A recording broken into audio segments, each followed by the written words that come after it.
Okay, good morning. Right.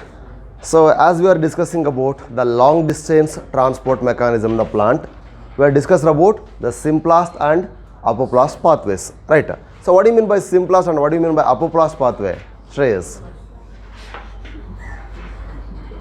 Which one is a major pathway which involves in water transportation among these two? Why we call it as apoplast pathway involves in major transportation? Yes, Shreyas?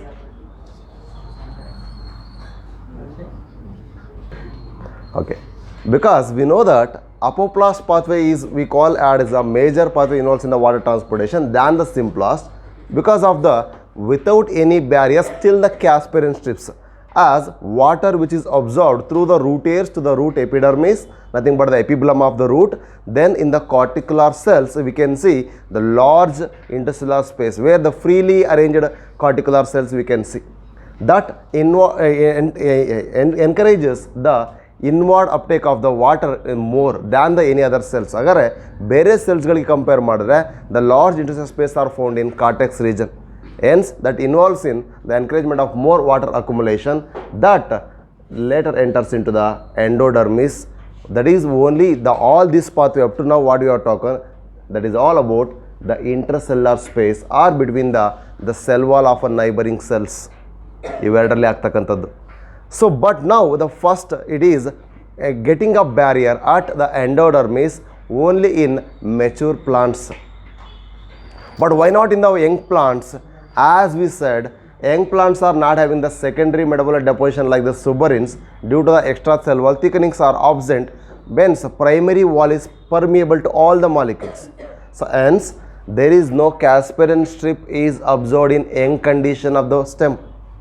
Young condition of roots alli kuda absent iruttade. Hagare Capillary strips are absent in the young condition of the plant, but these are present in matured one.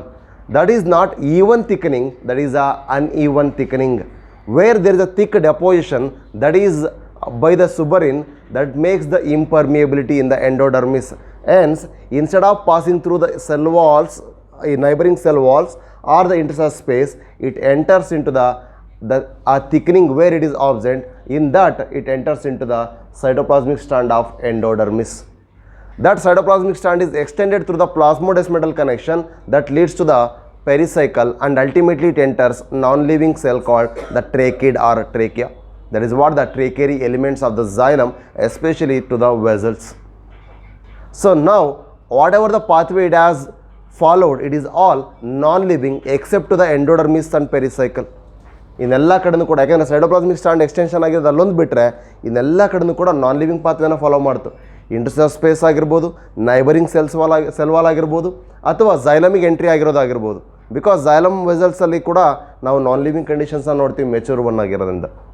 That is why the non living pathway which as followed as taking the more water to the plant body and it is consider as a major pathway is apoplast. ವೀಕೆಂಡಲ್ಲಿ ಏನು ಬೇಡ ಇಲ್ಲಿ ಗೊತ್ತಾಗಿತ್ತು. But why not the simplest? Because simplest also carries the water, but there it has to follow, it is following the cytoplasmic strands to pass through the one cell to another cell.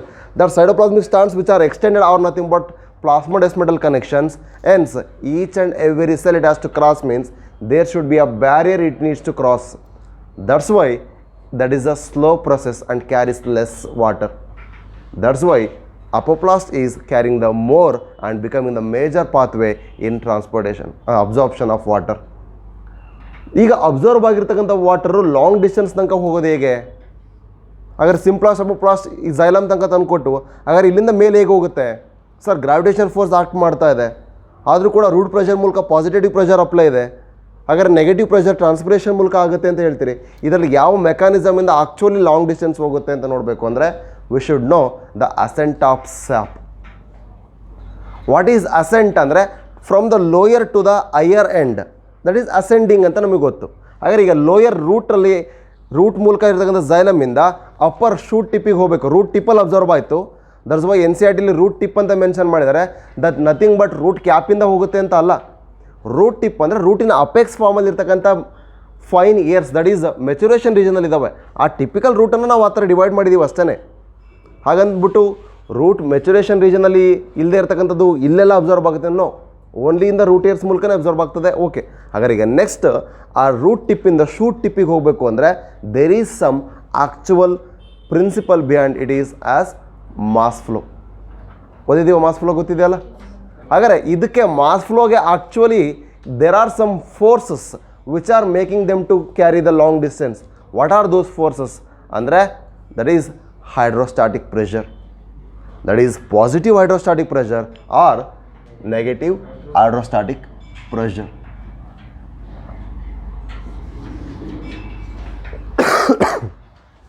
Okay, let us start with the root pressure. ಅದೇನ ಇರೋದೀಗ, ಅದರಲ್ಲಿ ಏನಿದೆ ಬೇರೆ as per insight ಏನಿದೆ ನಿಮಗೀಗ? Root pressure. Okay, ಹಾಗಾದರೆ what you mean by root pressure? ಏನಕ್ಕೆ ಬೇಕು root pressure? Upward ಮೂಮೆಂಟಿಗೆ ರೂಟ್ ಪ್ರೆಷರ್ ಬೇಕು. ಹಾಗಾದರೆ ಟ್ರಾನ್ಸ್ಪಿರೇಷನ್ ಪುಲ್ ಬೇಡವಾ?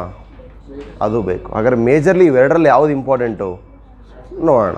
Okay, so what is root pressure? See, as we know, inside the root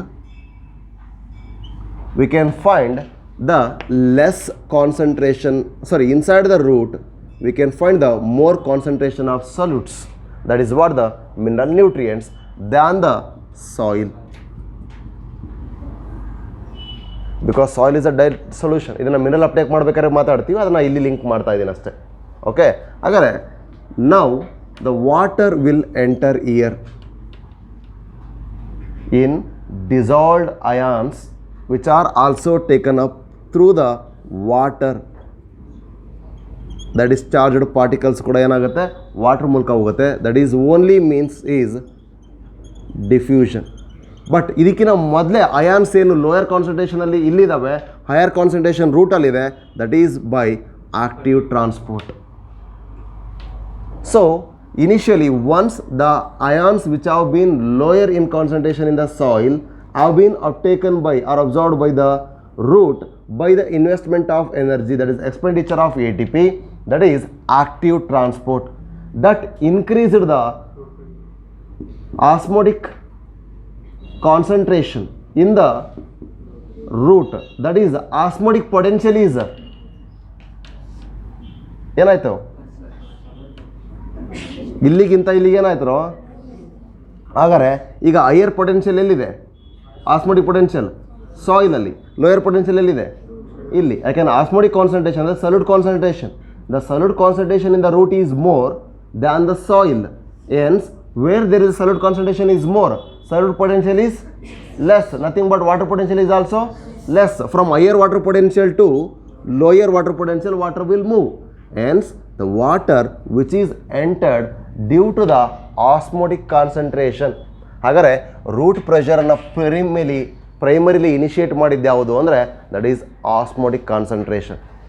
ಇದು ನಿಮಗೆ ಗೊತ್ತಿಲ್ಲ. The root pressure is primarily initiated due to the osmotic concentration present in the roots. In case ಇಲ್ಲಿ osmotic concentration ಇಲ್ಲದೇ ಇದ್ದಿದ್ರೆ there is no need of water, ಅಲ್ಲಿ ಬೇಕಾಗಿರಲಿಲ್ಲ, already ಇರುವಂಥದ್ದೇ ಸಾಕಾಗ್ತಿತ್ತು, ಮತ್ತೆ ವಾಟರಲ್ಲಿ observe ಆಗೋ ಅವಶ್ಯಕತೆ ಇರಲಿಲ್ಲ.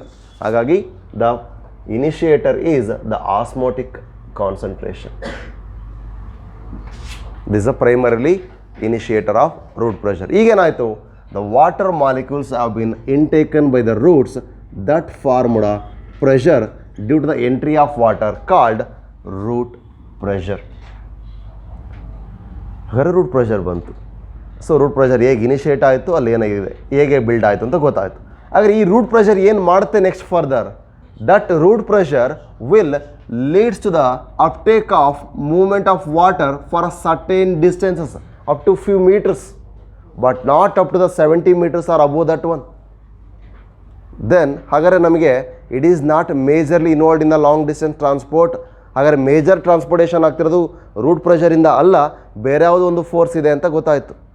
ಹಾಗಾದರೆ ಈ ಒಂದು ಇನ್ಸ್ಪೈರ್ಡ್ ಆಫ್ ದಟ್ ಲಾಂಗ್ ಡಿಸ್ಟೆನ್ಸಲ್ಲಿ ಬೇರೆ ಯಾವುದೋ ಇದೆ. ಹಾಗಾದರೆ ರೂಟ್ ಪ್ರೆಷರ್ ಏನಕ್ಕೆ ಬೇಕು ಅಂದರೆ the root pressure which is majorly playing the role in ಗಟೇಷನ್.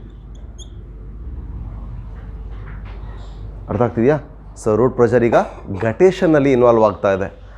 ಹೇಗೆ ಗಟೇಶನಲ್ಲಿ ಇನ್ವಾಲ್ವ್ ಆಗ್ತಿದೆ ನಮ್ಗೆ ಹೆಂಗೆ ಗೊತ್ತಾಗಬೇಕು ಗಟೇಶನಲ್ಲಿ ಇನ್ವಾಲ್ವ್ ಆಗುತ್ತೆ ಅಂದರೆ as we know transpiration is more means there will be no need of root pressure.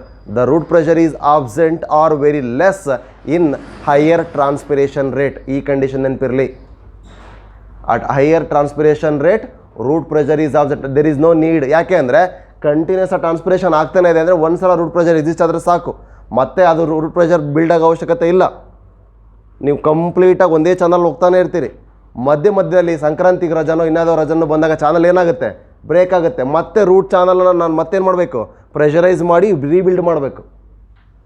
ಆ ಅಡ್ಜಸ್ಟ್ಮೆಂಟ್ ಆಗಲಿಕ್ಕೆ ಇದೆಯಲ್ಲ, it requires again energy, it requires again osmotic concentration, ಮತ್ತು ಎಕ್ಸ್ಟ್ರಾ ಅದನ್ನು ಬಿಲ್ಡ್ ಮಾಡಿದ ಮೇಲೆ ರೀಎಸ್ಟಾಬ್ಲಿಷ್ ಆಗುತ್ತೆ. ಅರ್ಥ ಆಗ್ತಿದೆಯಾ? ಹಾಗಾಗಿ ಈ ಕಂಟಿನ್ಯೂಯಸ್ ಚಾನಲನ್ನು ಫಾರ್ಮೇಷನ್ ಮಾಡೋಕ್ಕೂ ಕೂಡ ಏನು ಬೇಕು, ರೂಟ್ ಪ್ರೆಷರ್ ಬೇಕು. ಹಾಗಾದರೆ ಮೇನ್ ರೋಲ್ ಏನಾಗ್ತಿದೆ ಅಂದರೆ ಒಂದು ಗಟೇಶನ್, ಎರಡನೇದು building the continuous water channel.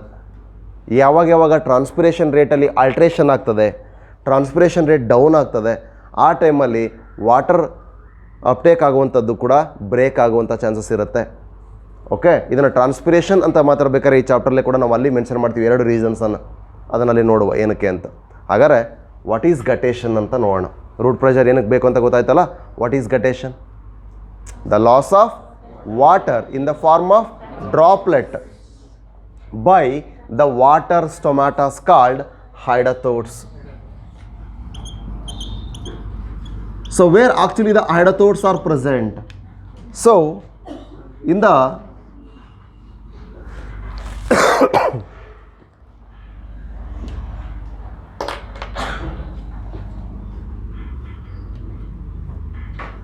epidermis, okay, we can find the small epithelium or the parenchyma cells which are located here. But the thing is, there is a small cavity which is followed by this one. That opening is called hydrothode. Interstitial space in ಮೇಲೆ ಒಂದು cavity ಇದೆ, ಆ ಕ್ಯಾವಿಟಿಯ ಮೇಲ್ಗಡೆ ಬಂದಂಥ opening ಅನ್ನು ಅಂತ ಕರಿತಾ ಇದ್ದೀವಿ, ಹೈಡ್ರೋಥೋಡ್ ಅಥವಾ water ಸ್ಟೊಮಾಟ. This leads to the loss of water in water droplets. However, whether this is pure or what, the water lost in the guttation is pure or impure. As per NCERT, it is considered as pure. Why andre? Because it contains only 0.25 to 2.5 milligram per liter. 1 litre ವಾಟ್ರಲ್ಲಿ ಇಷ್ಟು salute particles ಮಾತ್ರ ಇರ್ತವೆ. 0.25 ಇಂದ 2.5 milligrams, ಸಾರಿ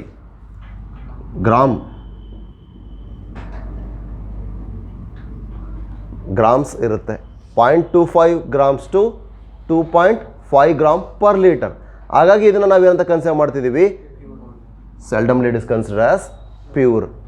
ಈ ಒಂದು there is a presence of negligible amount, ಅಂದರೆ neglect ಮಾಡಬಹುದು. 0.25 very negligible, 2.5 the negligible amount of solute which are present in the water which is lost in the form of droplet by the hydrothode, that is pure ಅಂತ ಕರಿತಿದ್ದೀವಿ by guttation process. Okay, ಹಾಗಾದರೆ when it takes place through the hydrothodes ಯಾವಾಗ ಆಗ್ತದೆ?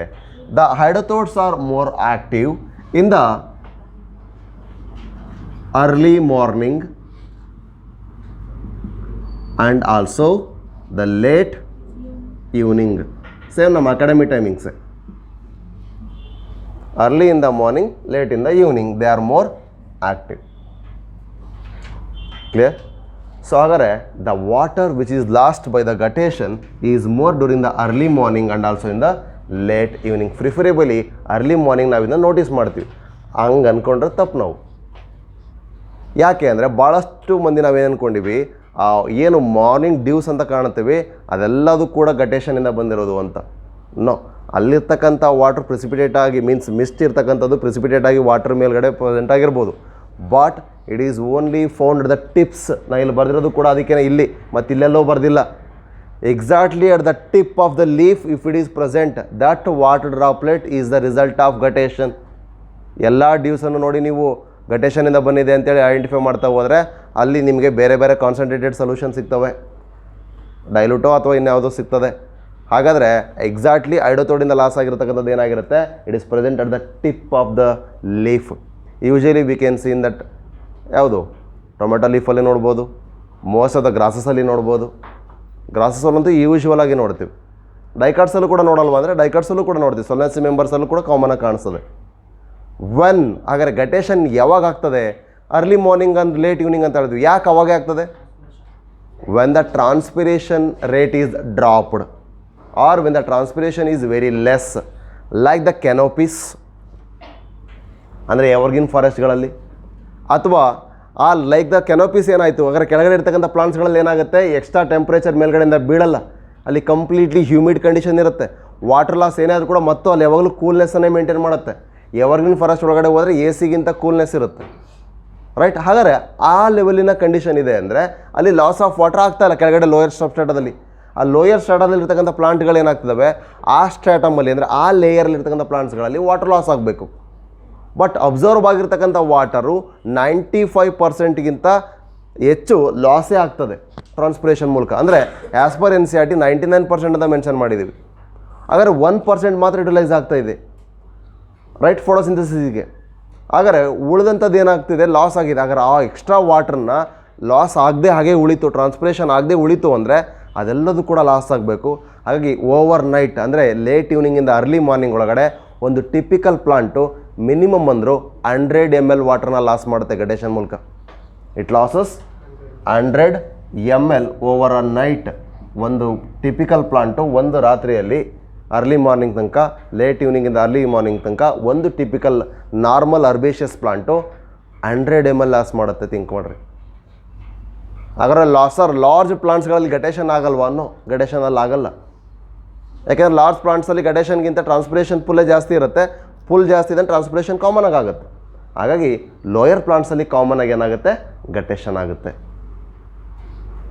Lower plants means ಇನ್ನು range of evolution ಅಂತ ಹೇಳ್ತಾ ಇಲ್ಲ, ಸ್ಟಾಟ ಯಾವುದು lower ಲೇಯರ್ಸಲ್ಲಿದೆ ಅದು, ಅಂದರೆ ಅರ್ಬೇಷಿಯಸ್ ಪ್ಲಾಂಟ್ಸ್ಗಳು ಅಥವಾ ಟ್ವಿನ್ನರ್ಸು, ಕ್ಲೈಂಬರ್ಸು, ಇವುಗಳು ಅರ್ಬೇಷಿಯಸ್ ಪ್ಲಾಂಟ್ಸಲ್ಲಿ ನಾವು ಮಾತಾಡ್ತೀವಿ. ಅಂದರೆ on the base of layers, shrub, trees, large trees ಅಂತ ಮಾತಾಡ್ತೀವಲ್ಲ ಅದರಲ್ಲಿ. ಕ್ಲಿಯರ್ ಆಯಿತು? ಎಲ್ಲಾಗ್ತದೆ ಗಟೇಷನ್ ಜಾಸ್ತಿ, ಡೈಕಾಟೋ ಮೊನೋಕಾಟ ನೋಡ್ರಿ, ಅವನಲ್ಲಿ ಡೈಕಾಟಲ್ಲಿ ಜಾಸ್ತಿ ಆಗುತ್ತೆ. ದಟ್ ಈಸ್ ಇನ್ ಮೊನೋಕಾಟ್ಸ್ ಯೂಶ್ವಲಿ ನೋಡ್ತೀವಿ ಗ್ರಾಸಸಲ್ಲಿ, ಅದನ್ನು ಬಿಟ್ಟು ಡೈಕಾಟ್ಸ್ ಪ್ಲಾಂಟ್ಸಲ್ಲೂ ಕೂಡ ನೋಡ್ತೀವಿ ಅಂತ ಹೇಳಿದೆ. ಆ್ಯಂಡ್ ಮೋರ್ ಓವರ್ ಯಾವಾಗ ಅಂದರೆ when there is a drop in transpiration rate. ಇದು ಒಂದಾಯಿತು. ಹಾಗಾದರೆ where there is a transpiration rate is more, guttation is not required because of the absence of root pressure is also seen. ಹಾಗಾದರೆ transpiration rate continuous ಆಗಿ increase ಆಗ್ತಾನೆ ಇದೆ, ಅಥವಾ transpiration rate continuous ಆಗಿ ಹಾಗೇ ಇದೆ ಅಂದರೆ, ಅದು ಕಾನ್ಸ್ಟೆಂಟಾಗಿ ಮೇಂಟೈನ್ ಆಗ್ತಿದೆ ಅಂದರೆ ಅಲ್ಲಿ ರೂಟ್ ಪ್ರೆಷರಿನ ಅವಶ್ಯಕತೆ ಇಲ್ಲ. ಹಾಗಾದ್ರೆ ನಾವೀಗ ಗಟೇಷನ್ಗೆ ಅಷ್ಟು ಇಂಪಾರ್ಟೆನ್ಸ್ ಕೊಡೋಕ್ಕಿಂತ ರೂಟ್ ಪ್ರೆಷರಿನ ಇಂಪಾರ್ಟೆನ್ಸ್ ತಿಳ್ಕೊಬೇಕಾಗುತ್ತೆ. ಯಾಕೆಂದರೆ ರೂಟ್ ಪ್ರೆಷರ್ ಏನು ಮಾಡ್ತದೆ ಅನ್ನೋದು ಒಂದು ನೋಡಿದ್ವಿ, ಆ್ಯಂಡ್ ಅದೇ root pressure with respect of ascent of sap ಏನು ಮಾಡುತ್ತೆ ಅದನ್ನು ನೋಡಬೇಕು ಅಂದರೆ we will go with the other vital theories. ಹೇಗೆ ಅಸೆಂಟ್ ಆಫ್ ಸಾಪ್ ಆಗುತ್ತೆ ಅನ್ನೋದಕ್ಕೆ ಥಿಯರೀಸ್ಗಳಿದ್ದಾವೆ, ಅವನ್ನ ನೋಡೋಣ. ಕ್ಲಿಯರ್? ಇಷ್ಟು ಅರ್ಥ ಆಗಿದೆಯಾ? ಓಕೆ.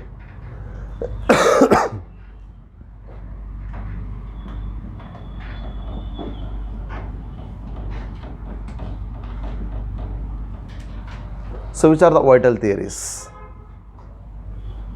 ಫಸ್ಟ್ ಆ್ಯಂಡ್ ಫಾರ್ಮೋಸ್ಟ್ ನಮಗೆ capillary theory of water absorption ಅಂದರೆ ವಾಟರ್ ಟ್ರಾನ್ಸ್ಪೋರ್ಟೇಷನ್ ಅಂತ ಬರುತ್ತೆ. NCERT ಇಲ್ಲ ಬಿಡ್ರಿ. So what is that capillary?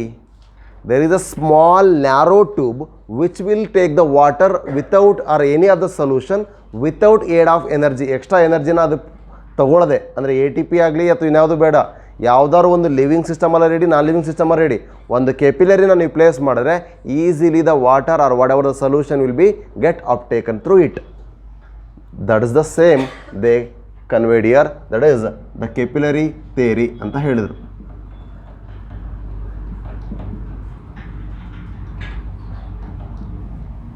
But capillary theory ತನಕ ಥಿಂಕ್ ಮಾಡಿದ್ರೆ ಇದೇ ರೀತಿ ಲಾಂಗ್ ಡಿಸ್ಟೆನ್ಸ್ ತನಕ ಹಿಂಗೆ ಹೋಗ್ತದಾ?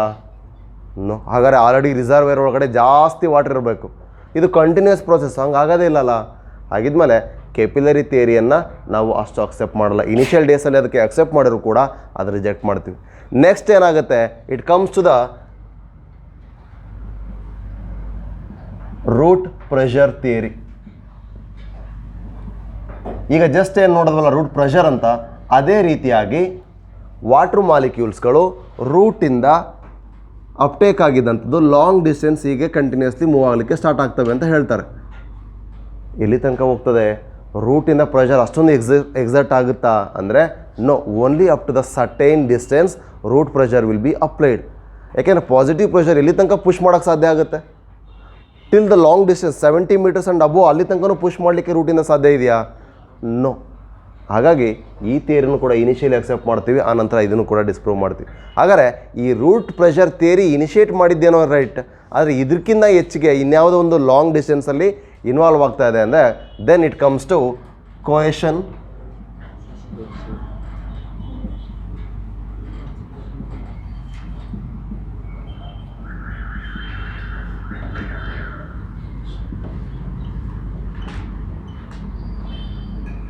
ಕೊಯೇಷನ್ ಟ್ರಾನ್ಸ್ಪಿರೇಷನ್ ಪುಲ್ ಥಿಯರಿ. ಇಲ್ಲಿ ಟ್ರಾನ್ಸ್ಪಿರೇಷನ್ ಪುಲ್ ಥಿಯರಿ ಅಂತ ಕಾಮನ್ ಆಗಿ ಕರಿತೀವಿ ಅಷ್ಟೇ.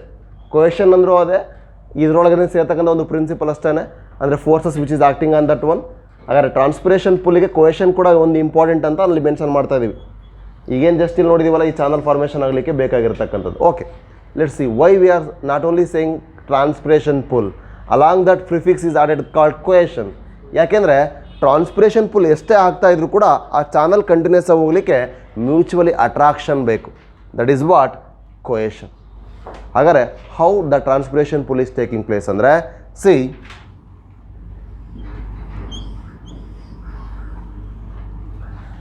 so if it is a root and it is a leaf where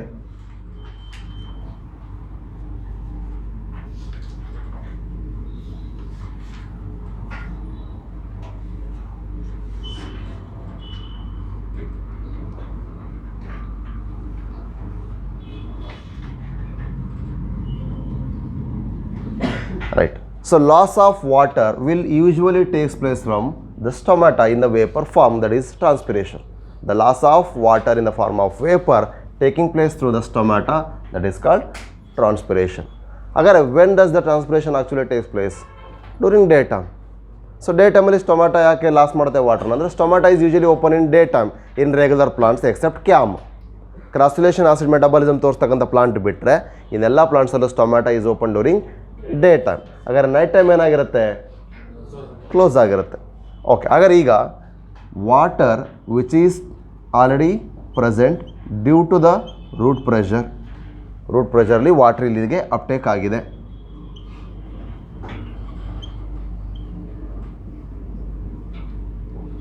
okay, but long distance ತನಕ ಅಂದರೆ ಅಪ್ ಟು ದಟ್ ಮೀಟರ್ಸ್ ಹೋಗಬೇಕಲ್ಲ, ಹೌ ಇಟ್ ಈಸ್ ಪಾಸಿಬಲ್ ನಮ್ಗೆ ಗೊತ್ತಿಲ್ಲ. ಹಾಗಾಗಿ here when there is the stomata is open, the water will be lost in the form of vapor through the stomatal pores. That builds the pressure in the subsidiary cells. Guard cells ಮೂಲಕ subsidiary ಸೆಲ್ಗೆ ಪ್ರೆಷರ್ನ create ಮಾಡುತ್ತೆ. ಅಂದರೆ ಅಲ್ಲಿ ಏನಾಯಿತು, concentration of ಸೊಲ್ಯೂಟ್ಸ್ಗಳು ಜಾಸ್ತಿ ಇಲ್ಲ. ಈಗೇನಾಯಿತು, ವಾಟರ್ ಪ್ರೆಷರು ಬೇಕು, ವಾಟರ್ ಇಲ್ಲಿಗೆ ಬೇಕು. ಹಾಗಾದ್ರೆ ನೆಕ್ಸ್ಟ್ ಏನಾಗುತ್ತೆ, ಇಲ್ಲಿರ್ತಕ್ಕಂಥ ಝೈಲಮ್ಸ್ ಇವುಗಳಿಗೆ ಒಂದು ಸಕ್ಕಿಂಗ್ ಪ್ರೆಷರ್ ಬರುತ್ತೆ. That is what, when water is lost in the vapour form, the guard cells will become shrink. They will lose its original structure. And there will be actually the turgor pressure ಎಲ್ಲ ಕಡಿಮೆ ಇದೆ, ಆದರೆ there will be need of water to regain their structure. And the pressure will be regulated through the neighboring cell, still xylem.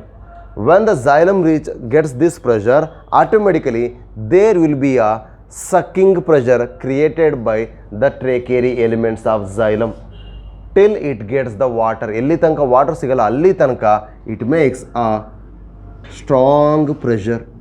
That strong pressure is created in this pipe-like structures of the xylem elements called trachary elements, that is vessels ಅಲ್ಲಿ suction ಅಂದರೆ sucking pressure create ಆಗುತ್ತೆ.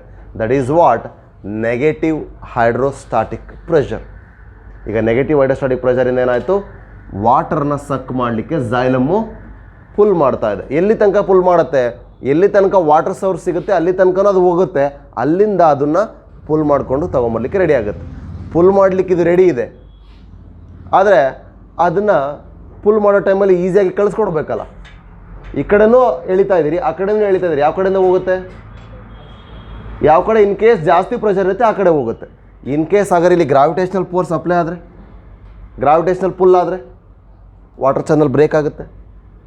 ಹಾಗಾದರೆ ಈ gravitational pull ಆಗಬಾರ್ದು ಅನ್ನೋದಕ್ಕೋಸ್ಕರನೇ ರೂಟಲ್ಲಿ there are some forces which are acting on it to make the water channel continuously flowing. That is, the mutual attraction between the particles of water is called cohesion. This previous year question. The mutual attraction between the water particles is making the continuous channel. That instead, along with that, there is a surface tension which is acting against it. Agar idna break ಮಾಡಬೇಕು ಅಂದರೆ there is an ability to resist that tension. That is what? The tensile strength. ಆ ability ಏನಿದೆ ಅದನ್ನು ನಾವೀಗ tensile strength ಅಂತ ಕರಿತಿದ್ದೀವಿ. That is making the spread of molecules ಏನಾಗ್ತಿದ್ದಾವೆ, spread ಆಗ್ತದೆ. ಅದನ್ನು ರೆಸಿಸ್ಟ್ ಮಾಡಲಿಕ್ಕೆ ಹೇಗೆ ಕೊಯೇಷನ್ ಜಾಸ್ತಿ ಆಗ್ತಿದೆ ಅಲ್ಲಿ ಟೆನ್ಸೈಲ್ ಸ್ಟ್ರೆಂತ್ ಕೂಡ ಇನ್ಕ್ರೀಸ್ ಆಗುತ್ತೆ. ದೆನ್ ಆ ಕೊಯೇಷನ್ ಪಾರ್ಟಿಕಲ್ಸು ಆ ವಾಟರ್ ಕ್ಯಾರಿ ಮಾಡ್ತಕ್ಕಂಥ ವೆಸಲ್ಸ್ ಮೂಲಕನೇ ಹೋಗಬೇಕು ಅಂದರೆ ಆ ವೆಸಲ್ಸಿಗೆ ಅಟ್ಯಾಚ್ ಆಗಬೇಕು. ವೆಸಲ್ಸಿಗೆ ಅಟ್ಯಾಚ್ ಆಗುತ್ತೆ ಅಂದರೆ what is that? That is adhesion.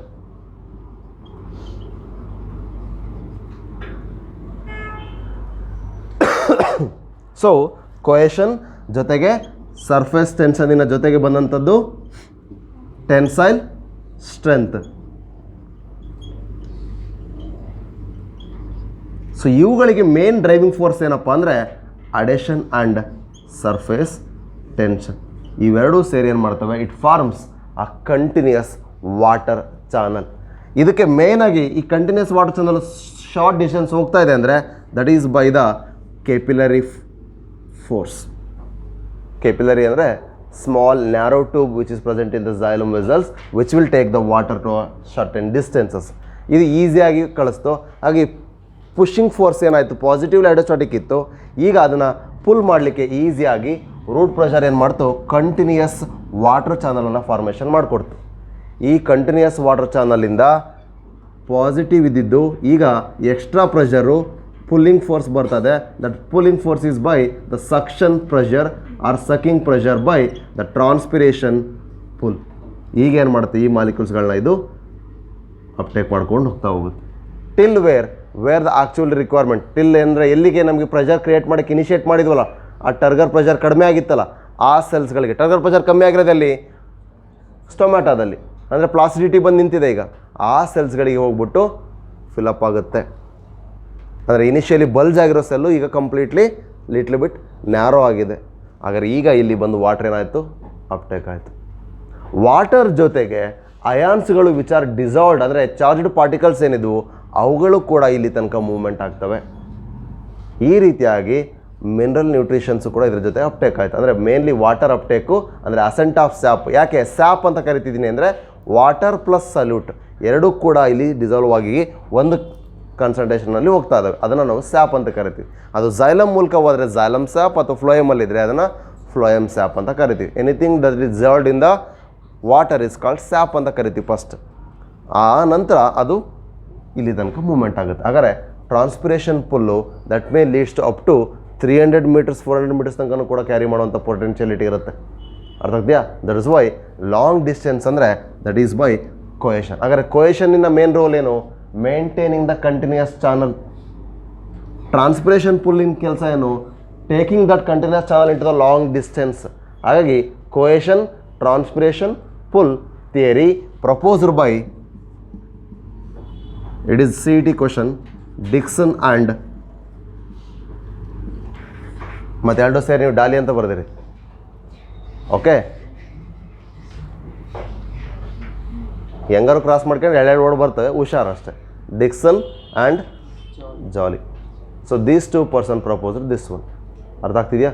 So ಈ ಥೇರಿ ಅರ್ಥ ಆಗಬೇಕು ಅಂದರೆ ನಮಗೀಗ ಟ್ರಾನ್ಸ್ಪಿರೇಷನ್ ಹೆಂಗಾಗುತ್ತೆ ಅಂತ ಗೊತ್ತಾಗಬೇಕು.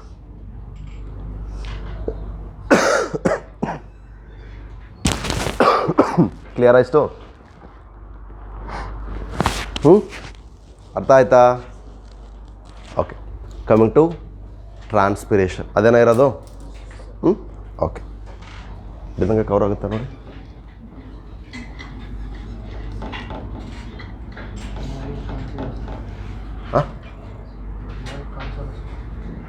Okay, coming to transpiration. What is transpiration? ಇಷ್ಟು ಕ್ಲಿಯರ್ ಇದೆಯೇನಪ್ಪ? ಥಿಯರಿ ಅರ್ಥ ಆಯ್ತಾ? ಅಸೆಂಟ್ ಆಫ್ ಸ್ಯಾಪ್ ಹೇಗಾಗ್ತದೆ, root pressure, capillary and moreover cohesion, transpiration, pull, ಈ ಮೂರು ಥಿಯರಿ ಕ್ಲಿಯರ್. ಹಾಗಾದರೆ what is transpiration? Loss of water in the form of vapour through the stomata. ಹಾಗಾದರೆ stomatal openings ಮೂಲಕ water vapour ಫಾರ್ಮಲ್ಲಿ loss ಆಗ್ತಾ ಇದೆ. ಹಾಗಾದರೆ ಸ್ಟೊಮ್ಯಾಟ ಹೇಗೆ ವಾಟರ್ನ ಲಾಸ್ ಮಾಡಿಕೊಡುತ್ತೆ?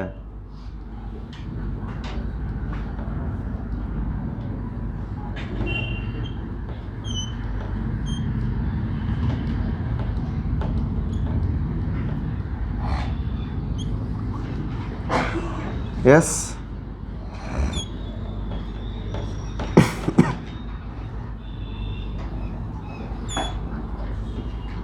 ಸ್ಟೊಮ್ಯಾಟ ಹೇಗೆ ವಾಟರ್ನ loss ಮಾಡಿಕೊಳ್ಳುತ್ತೆ?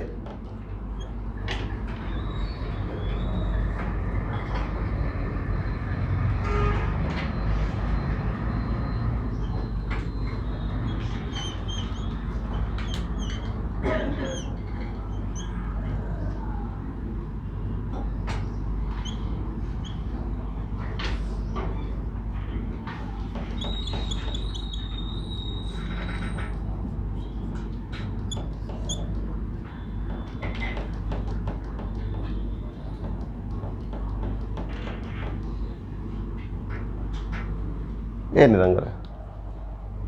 C, this opening is called what?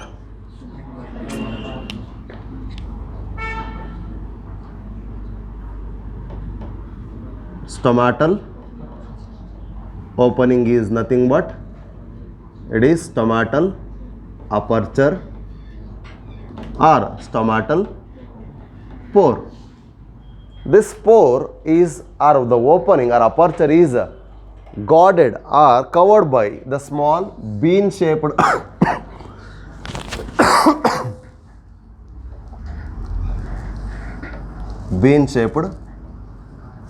guard cells in dicot and the dumbbell shaped guard cells in monocots. That is a characteristic feature of monocot and dicot guard cells. These guard cells are having some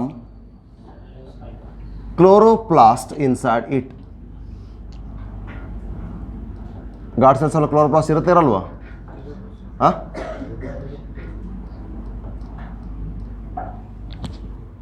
Okay, that's what. Along with that, there we are showing some of the radially arranged fiber structures. These fibers are alpha cellulose fibers. Cytoskeleton ಮಾತಾಡ್ಬೇಕಾದ್ರೆ ಮಾತಾಡಿದ್ದೀನಿ, ನೆನಪಿದೆಯಾ? Microfibrils ಮಾತಾಡ್ಬೇಕಾದ್ರೆ ಹೇಳಿದ್ವಿ, stomatal opening and closing, cellular movements, contraction ಬಂತ ಇಲ್ಲಿ? Okay. Alpha cellulose fibres are radially arranged than the longitudinally. They are longitudinally arrange ಆಗಿಲ್ಲ. ಯಾಕೆ? ಹಾಗಾದ್ರೆ if it is a stomata means ಈಗ ಸ್ಟೊಮ್ಯಾಟ ಇದೆ, ಇದಿಷ್ಟು ಸ್ಟೊಮ್ಯಾಟ ಅಂತ ಅಂದ್ಕೊಂಡ್ರೆ they are not arranged like this one, they are arranged like this, ಅಂದರೆ radially arrange ಆಗಿದ್ದಾವೆ. ಸೊ ಹಾಗಾದ್ರೆ this radially arrangement of alpha cellulose fibres in the guard cells is mainly regulating the movement of guard cells. Guard cells ಯಾವ ಕಡೆ movement ಆಗಬೇಕು, how to increase its volume and how to become shrink ಆದಾಗೂ ಕೂಡ ಅದು ಹೇಗೆ maintain ಮಾಡಬೇಕು cell ಶೇಪನ್ನು ಅನ್ನೋದನ್ನ ಆಲ್ಫಾ ಸೆಲ್ಲೋಸ್ ಫೈಬರ್ಸು ಅಲ್ಲಿ ಅಸಿಸ್ಟ್ ಮಾಡ್ತಾ ಇದ್ದಾವೆ. ಹಾಗಾದರೆ ಆಲ್ಫಾ ಸೆಲ್ಲೋಸ್ ಫೈಬರ್ಸಿನ ಕೆಲಸ ಏನು ಅಂದರೆ ದಿಸ್, ನಾನು ಡಿಸೈನಿಗೆ ಬರ್ದಿಲ್ಲ ಇದು, this all alpha cellulose fibres. ಹಾಗಾದರೆ but there is another difference we can find out in the guard cells. I have mentioned, I have shown that there is a thickness in the inner wall than the outer wall. ಹೌದಲ್ವಾ? ಇಲ್ಲೂ ಕೂಡ thickness ತೋರಿಸಿದ್ದೀನಿ, ಇಲ್ಲಿ outer ವಾಲಲ್ಲಿ thinness ತೋರಿಸಿದ್ದೀನಿ. Don't refer for this point. ಈ ಪಾಯಿಂಟನ್ನು material refer ಮಾಡಬೇಡ್ರಿ, ಸಮಥಿಂಗ್ ಗೊತ್ತಾಗುತ್ತೆ ನಿಮ್ಗೆ ಅದನ್ನು ರೆಫರ್ ಮಾಡ್ಬೇಕಾದ್ರೆ ಏನು ಅಂತ ನೋಡ್ರಿ. Okay, so refer as per NCERT. Here the inner walls of guard cells are thick and elastic. Inner walls are what? Thick and elastic due to the more deposition of cellulose fibers. Tepitum then padkalri. ಅರ್ಥ ಆಗ್ತಿದೆಯಾ? So here the outer walls are thin and non-elastic.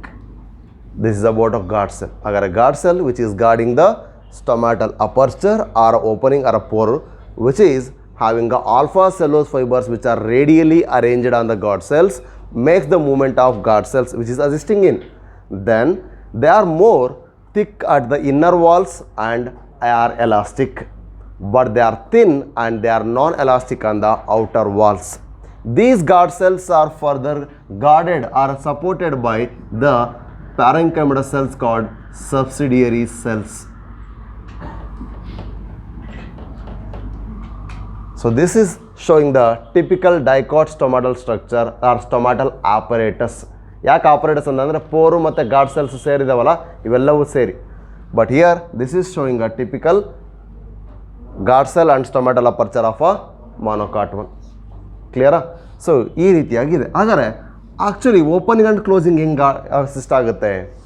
C the opening and closing is mainly depends on the osmotic concentration. Again ಇಲ್ಲಿ ಯಾಕೆ? When the concentration of solute is more inside the guard cell, inside the guard cell, ಆ guard ಸೆಲ್ನಲ್ಲಿರತಕ್ಕಂಥ excess content next ಏನು ಹೋಗುತ್ತೆ? ಆ guard ಸೆಲ್ಲಲ್ಲಿರ್ತಕ್ಕಂಥ ವ್ಯಾಕ್ಯೂಲ್ಸ್ಗೆ ಹೋಗುತ್ತೆ.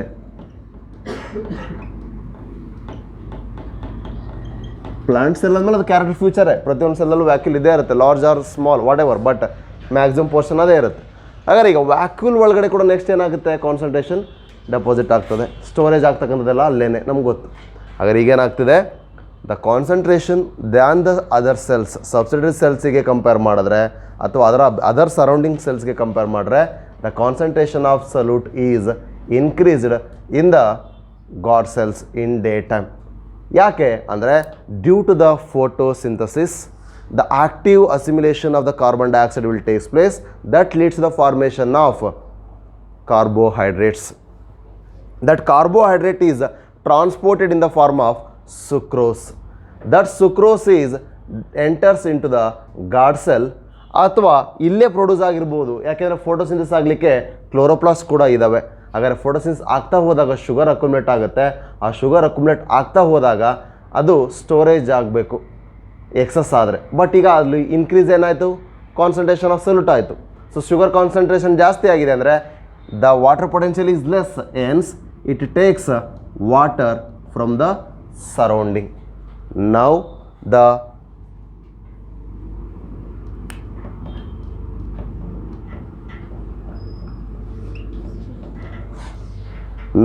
the stomata will starts to regain its structure to the original, becoming inward cells are concave. ಇನ್ವಾರ್ಡ್ ಏನಾಗ್ತಿದೆ ಅಂದರೆ inner walls ತಿಕ್ ಏನಿದ್ವು, elastic ಏನಿದ್ವು, alpha ಸೆಲ್ಲೋಸ್ ಫೈಬರ್ಸಿಂದ ಈಗ concave ಆಗ್ತಾ ಬಂದವು. ಓಕೆ, ಸೊ ಈಗ ಏನಾಗ್ತಾ ಆಗುತ್ತೆ? It become open.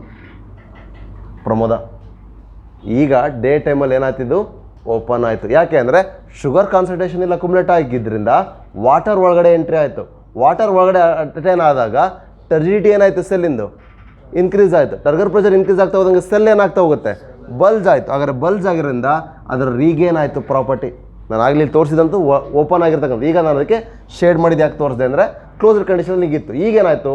ಆ ಕ್ಲೋಸ್ಡ್ ಕಂಡೀಷನ್ ಇದ್ದಂಥದ್ದು ಈಗ ಓಪನ್ ಆಯಿತು. Due to the solute concentration increase ಆಯಿತು. ಅದರಿಂದ ವಾಟರ್ ಪಾರ್ಟಿಕಲ್ಸ್ ಎಂಟ್ರಿ ಆದವು.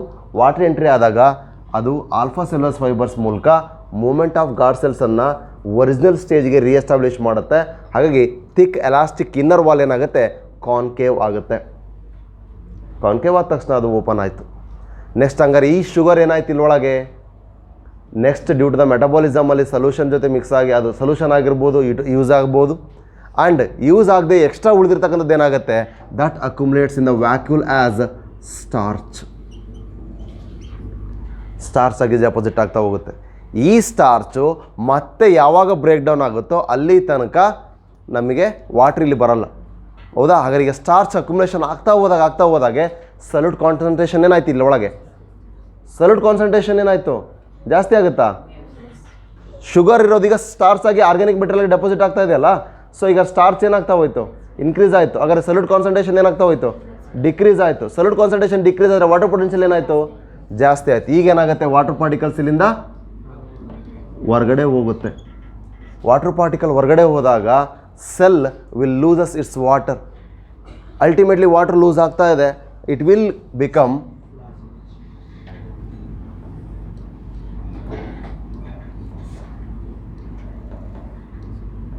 ಇದು ಹಿಂಗಾಗುತ್ತೆ, ಇದು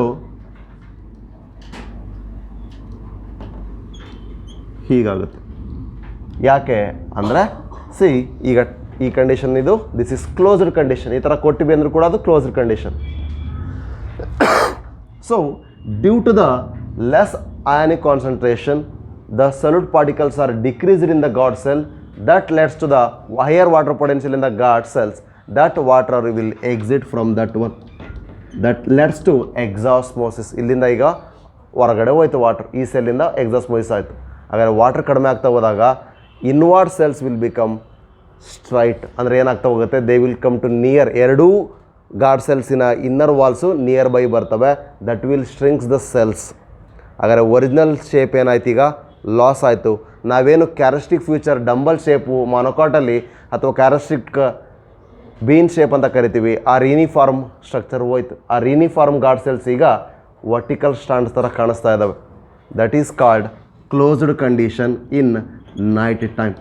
ಈಗ ನಾನು ಎಕ್ಸ್ಪ್ಲೇನ್ ಮಾಡೋಂಥ theory that is starch sugar conversion theory.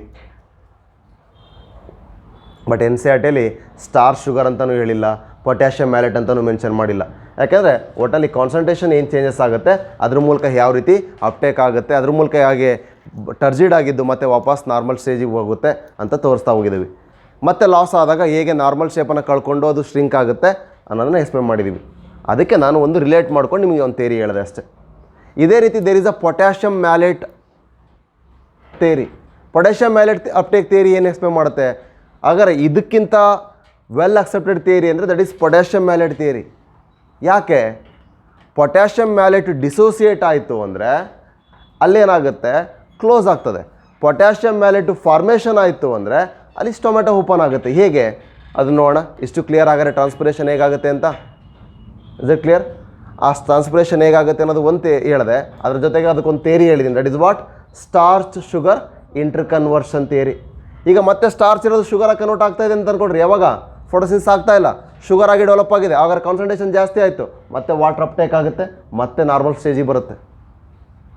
ಅದನ್ನು ನಾವು ಪ್ಲಾಸ್ಮೋಲಿಸಿಸ್ ಡಿಪ್ಲಾಸ್ಮೋಲಿಸಿಸ್ ಮಾತ್ರ ಬೇಕಾದ್ರೆ ಹೇಳಿದ್ವಲ್ಲ, ಹಾಗೆ ಇಲ್ಲಿ ಕಾನ್ಸಂಟ್ರೇಷನ್ ವೇರಿ ಆಗ್ತಾ ಹೋದಂಗೆ ಕನ್ವರ್ಷನ್ ಸ್ಟಾರ್ಚಿಂದ ಶುಗರ್ ಆದರೆ ಒಳಗಡೆ ವಾಟರ್ ಅಪ್ಟೇಕ್ ಆಗುತ್ತೆ, ಶುಗರಿಂದ ಸ್ಟಾರ್ಚ್ ಆದರೆ ವಾಟ್ರು ಲಾಸ್ ಆಗಿ ಹೋಗಿರೋದು ಮತ್ತು ಸ್ಟೊಮ್ಯಾಟೋ ಕ್ಲೋಸ್ ಆಗುತ್ತೆ ಅಷ್ಟೇ.